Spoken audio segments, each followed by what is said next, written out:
Okay, well, I guess everybody who's going to be here is going to be here already. So, I want to go ahead and say that this was originally an hour talk, pretty much like all the other stable talks were. So if it feels like that I'm really hyped up on caffeine and flying through the slides, it's because I'm trying to get through everything. So, let's start. So what we will cover, intro, overview of ICS, contrasting ICS and IT, the differences between the two and the similarities that we have, why this is scary, and finally, call to arms. So, intro.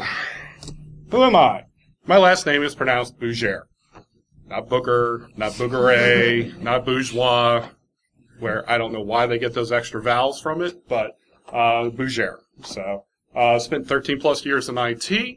Last 10 have spent in various security roles, from network administration, system administration, log monkey, IDS guy, to finally penetration testing in my current company. I spent some time in the intelligence community doing, quote, fun things. Just leave it at that. And I am currently a senior security consultant at Securicon. Securicon in Alexandria. We can do things for you. So let's start with the overview. So what exactly are we talking about? So basically any system that is designed to allow maximal control over a complex environment using minimal human interaction. These can be far-flung enterprises across, hundreds of thousands of acres and miles. Could be dangerous toxic chemicals that we don't want people interacting with. Ability to react faster than human reflexes. Generally, things that humans at the time that they were designed, these systems, were not well adapted to do. As technology has progressed, we'll see that that has not necessarily been the case, but we're still dealing with these systems that are currently in place. And the NIST 882 guide, if anybody is bored and has problems sleeping at night, I highly recommend that you read this guide. You will go to sleep very quickly. So, measurements. What do you mean by measurements, Dan? So, these systems rely on what's called a feedback loop. And PID controller theory and all this, again, NIST 800 documentation stuff goes into this. So, proportional produces change proportional to error or value. High error, slightly change. Low error, it depends on the amount of error depending on the change. Integral produces change based on the duration of the error value. So if you've got something that's out of whack and it continues to be out of whack and it's going for an hour, the change keeps increasing to try to bring the value down. And finally, derivative produces change based on the slope of change. Slope keeps going high up, it goes up to correct it, slight little bit of a change, it then goes to a slight change to correct it. Most of these are not necessarily digital systems, they're mostly analog, so you have some fuzzy logic controllers in here, which are generally values between 0 and 1. Off by a little, slightly true, okay, we adjust a little bit. Off by a lot, very true, we adjust by a lot. There is no Goldilocks value on these things. They are constantly adapting, constantly changing to the environment. So, and then we go into types of processes that these systems involve. So, discrete, industrial robotic and production of individual units. Widgets, license plates, stamping things out constantly day in, day out. Basically what everybody thinks of as like a robotic factory. This is the type of systems that you would find there. Batch, input, process, output. Pharmaceuticals, chemicals, food, a whole bunch of stuff goes in, magic happens, the individual stuff goes out. Generally, batch is limited to small and medium amounts of materials. So you're not dealing with vast, huge gallons upon gallons of stuff. You generally have, like the Jesse and Heisenberg here, small individual cooks that you do and take care of with these systems. Continuous, that's when we think of like power generation, air traffic control, different systems like this that are on and constantly churning no matter what. constant input of materials to constant output of product, large quantities of details. And then we have a hybrid, which is one system, multiple systems, connected in a line, connected in a variety of different locations. It all depends on how everything interacts together, how the inputs are handled, how the outputs are handled. These are obviously the most complex systems and the hardest to both maintain, patch, upgrade, control. So these can be a absolute nightmare to secure.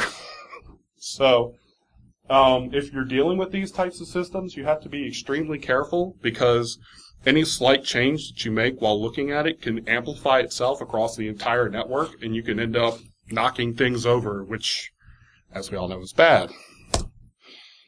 And so we go into contrasting ICS and IT. So, hardware.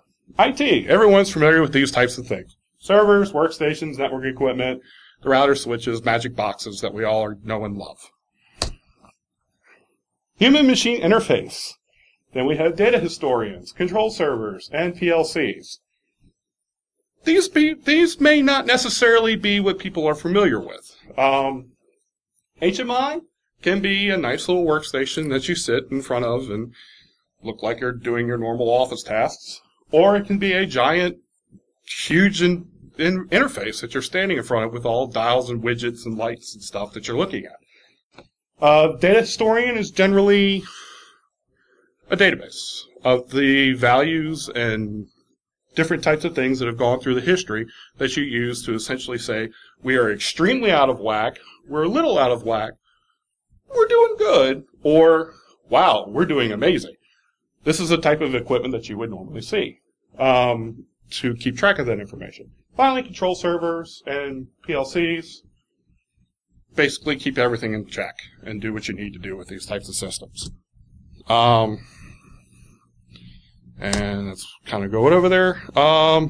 Network equipment, same type of situation. Remote terminal telemetry units, depending on the vendor. They will either say one of these, basically just RTUs is what everybody knows and loves what they're called. Data concentrators, otherwise known as media converters. They can be dumb little boxes that you just plug in and switches a fiber to a serial or vice versa. Or they can be giant things that are in and of itself, huge devices that you have to be careful of when you're knocking these things, when you're trying not to knock these things over. This comes into play later, I promise.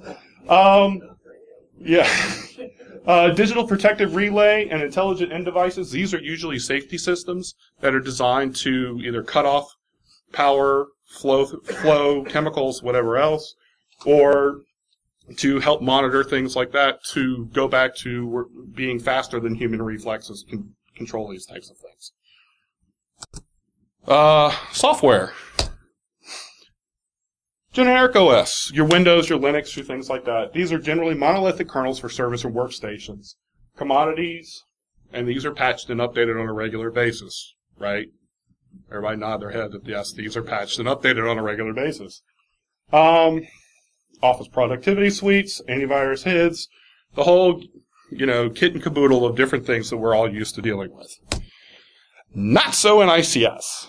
It can be, but generally that's not what's put out on the network. These types of things are the real-time operating systems. These are designed differently than what we're used to with monolithic kernels. Different scheduling schemes that focus on eliminating locks and resource hogging. Because if you're running a nuclear power plant, the last thing you want to worry about is resource hogging or a lock on a process that controls your cooling or your power generation or the control rods or different things like that. You want to make sure that the information that is necessary to maintain the safety of that system is flowing. So you don't have time to sit here and wait for Windows to decide to release a process or start a thread or different things like that. These tend to reboot if a halt or other system delay is encountered. So if you feed it weird data, or it gets weird data, it essentially throws up a kernel panic and reboots. And you probably never know what happened to it But that's how it was designed. It's not designed to be able to handle that type of information. It's designed just to say, nope, done, click, and go back to a regular operating state. These are typically not patched or updated because we have support agreements. And depending on your vendor, depending on the contracts and stuff that you've signed, you may not be able to patch it. You may have to go to the vendor and say, I want to do this upgrade, and they can look at you and say, well, it's nice to want things, but sorry, bub, you bought this. This is what we offer.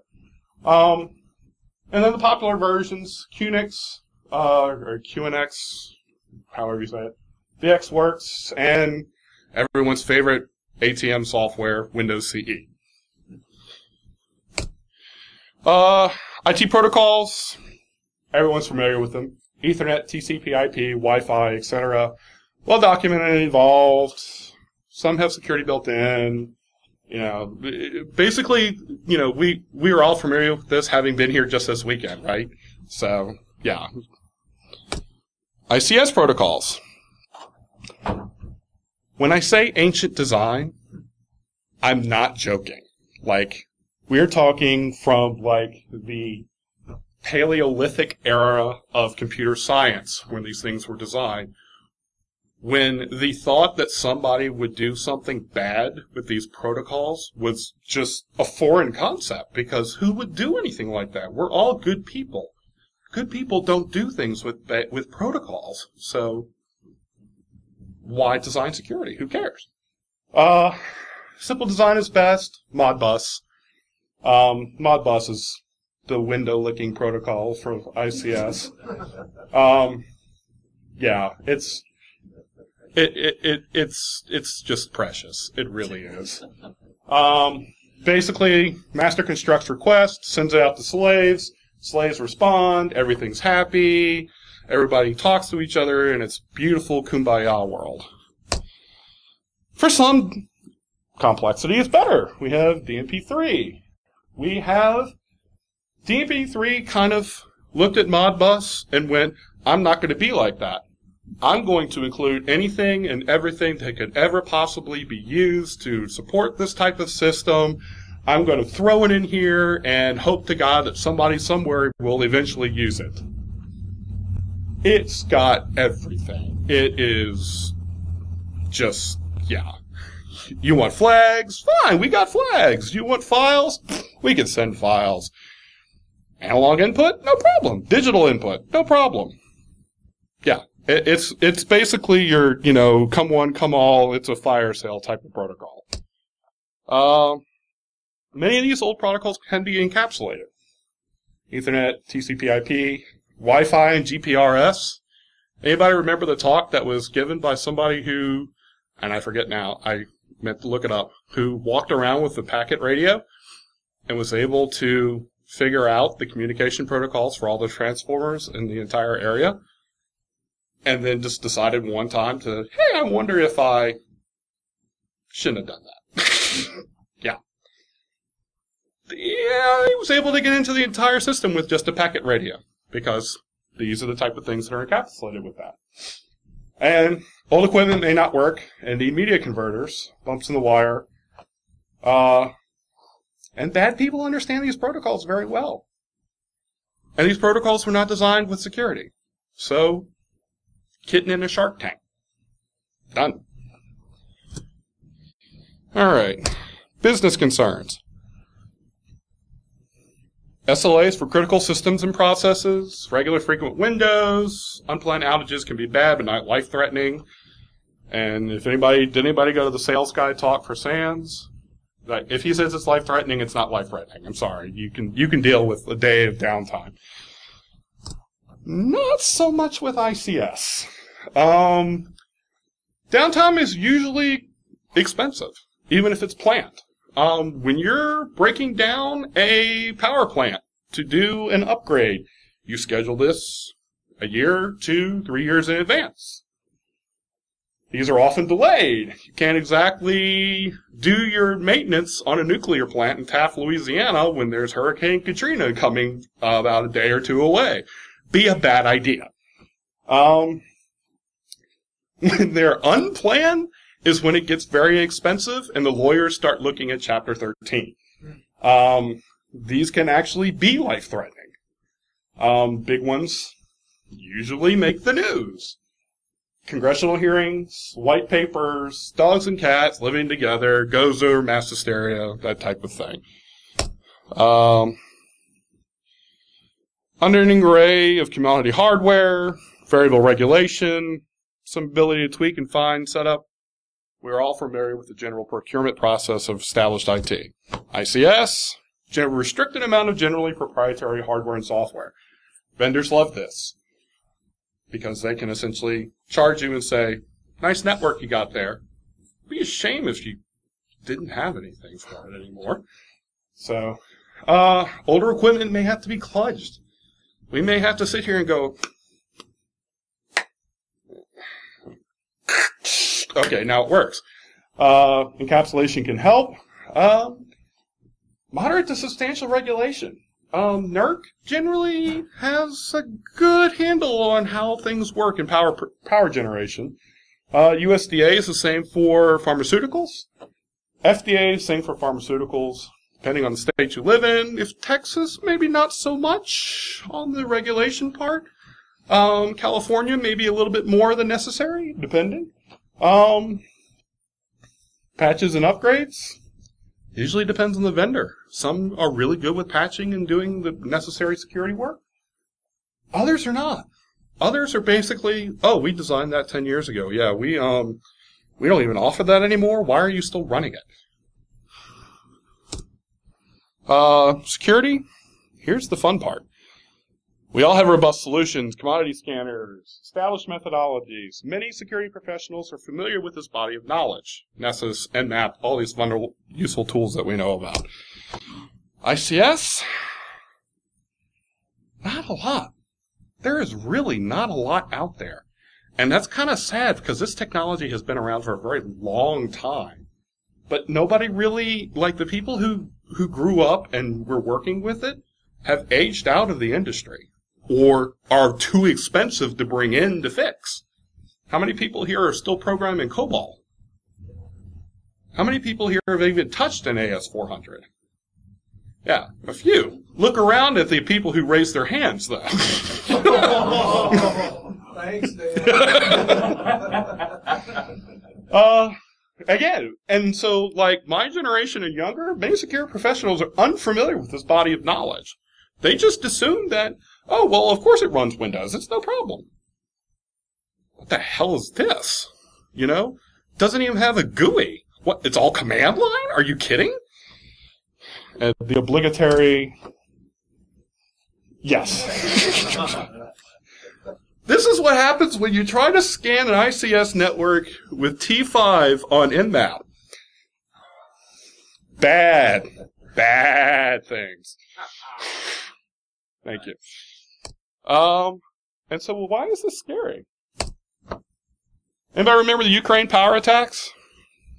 Yeah, Sans wrote a whole nice white paper on it. So, December 23rd, 2015, coordinated cyber attack led to 225 about customers without power. Forced to go to manual mode for several hours. Anybody here work in the power industry? No? Going to manual mode in today's power industry is a bad thing. We don't like doing that. Russia is blamed. Bad attribution is always the bugaboo since Russia categorically denies any involvement. Right. So it started with spear phishing. It required users to enable the macros on pop-up. Who's surprised that they clicked them? Anybody surprised that these people clicked these things? Yeah, good. Command and control established, cred harvesting, lateral movement began. They found VPNs into the network with default creds. Or reused creds from multiple people. Found engineering and process servers on the SCADA network. Lay low observed. This was about a 6-month-long process that was going on with this. December in Ukraine. Really good toasty time of the year for this to go on, right? Winter's not bad in Ukraine at all, right? So they launched it. So not only were the substations disconnected, But the attackers configured the UPS to fail at the central office once the attackers began. So they shut off the power, and then they shut off the UPS, so they couldn't even begin to fix it. Kind of a dick move, in my opinion, but not, these are the Russians, right? They also installed malware into the media converters that bricked the media converters. Yeah, they pulled the image from the media converters, created their own, uploaded the new firmware to the media converters, then caused them all to fail. Just as a little bit of salt into the wound of what's going on here. And they DDoSed the call center too, so that nobody could call in and complain about it. So yeah, Russians are jerks when it comes to these things. Okay? So you're saying, well, Dan, come on, that's Russia. That's a state-sponsored actor. Of course this is going to be catastrophic if Russia gets involved. Nobody does that stuff here. Anybody remember this one? Anybody read about this one at all? Yeah. Some hackers were, hacking about, doing their thing, and they found an AS400 that was stored on a front-end web server. Because that's a good place to do that, directly connected into the internet. And they're like, wonder what we could do with this. Oh, we can change the chemical mix that's gone into the water plant. We can change the chlorine, we can change whatever else in here that causes the water to essentially become undrinkable for this entire city. Or mess with the lead levels, or arsenic, or any number of things that are controlled in water that's released that can take years to show up. Yeah, call arms. So if you do this stuff, if you know anybody that does this stuff, if you're interested in even doing this stuff, please, let us know. This is important things. I usually have a slide that I've gone around and mapped all the different chemical plants and water treatment plants and wastewater treatment plants and various things, probably within about a 20 to 25 mile radius of the hotel. And then I go to Shodan, and I take a picture of all the stuff that's available on Shodan for these different types of places. And then I show that there's an open source project for DMP3 that will actually has exploits written into it. So if you can find the stuff that's on the internet, you can just pull this up like Metasploit, run it, and you're into the system itself. This stuff is out there. It's scary. This type of thing will happen in the future as this becomes easier and easier to get into because we don't protect it. We don't do what we need to do in order to make sure that these systems are secure. And the final plug, call Securicon. We can help you fix this. So, my information, if anybody's interested, I think the slides are going to be already posted on here. If not, I usually post them in my GitHub later on. LinkedIn, Bougere for Twitter, and both my emails. That's it. Any questions? Sure.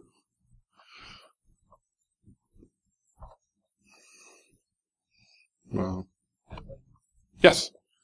So when you go to evaluate an ICS or a SCADA system, what kind of tools are you using, or do you have any recommendations on how to... So it kind of depends on the environment that you're going into.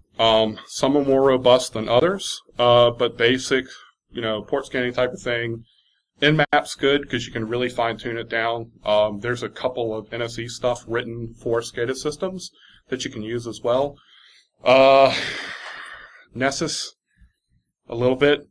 But you've got to be really careful with these systems because if you blast traffic out, like a lot of these stuff have kilobytes of memory available. And they're used to getting 1 or 2 packets here, 1 or 2 packets there that look the same way, that have the same type of protocol information. If you start just spitting random stuff at it, they essentially throw their hands in the air and fall over. So, but yeah, most of the open source stuff, you kind of just got to piecemeal it with Nmap and things like that. That's why it's kind of a pain in the ass originally to start off with, because you've just got to spend so much time being careful initially on these systems till you get a good view of the layout. So,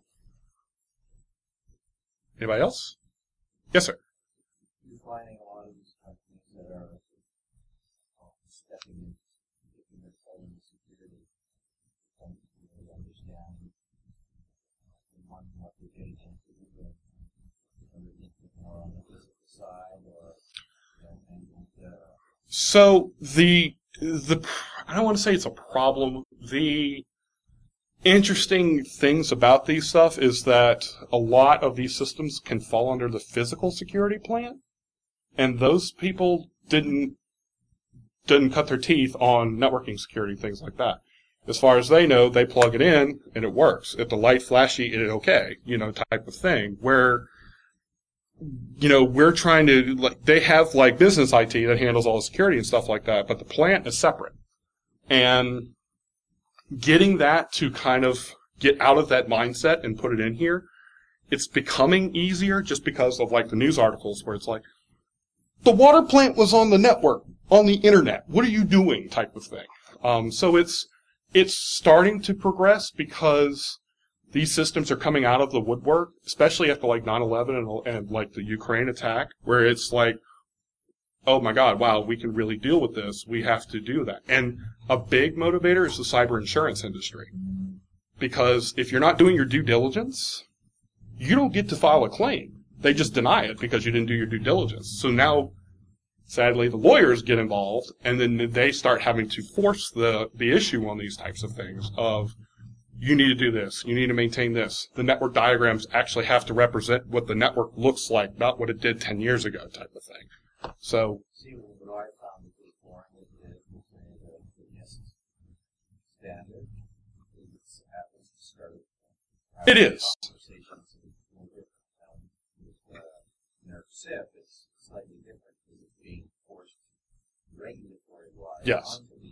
onto this industry, whereas everybody else is kind of doesn't have those same types of regulations over their head.